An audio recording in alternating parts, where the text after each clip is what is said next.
বাংলাদেশে একটা নিয়ম হয়ে গেছে, তদবির ছাড়া কোনো কাজ হবে না।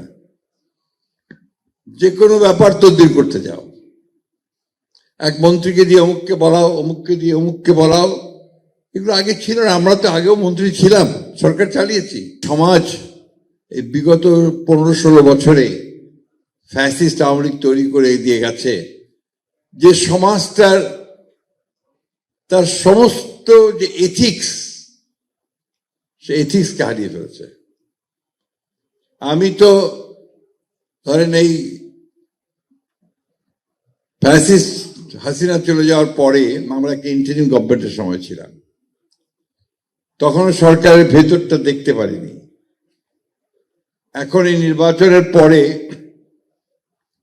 সরকারে এসে সরকারের ভেতরে যত ঢুকছি আমি আতঙ্কিত হচ্ছি যে আমরা কিভাবে এই রাষ্ট্র কাঠামোটাকে এই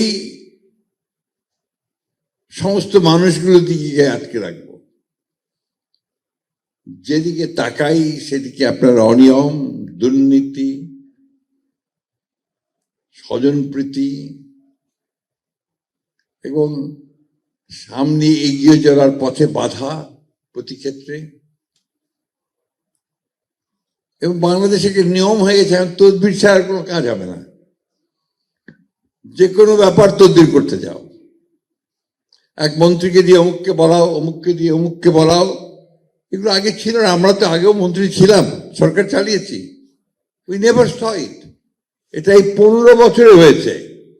এই ধরনের একটা সমাজে আপনারা কি করে আশা করতে পারেন যে আপনারা অনেক উপরে উঠবেন, বাংলাদেশকে শিখরে নিয়ে যাবেন?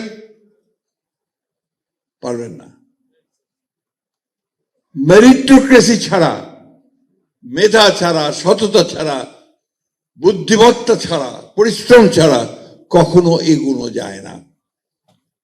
তা আপনারাও নিশ্চয়ই আমার সঙ্গে একমত হবেন, কারণ এখানে সবাই শিক্ষক আছেন, পণ্ডিত আছেন, পিএইচডি করা আছেন, সবাই এই দিকটা আপনারা খেয়াল রাখবেন।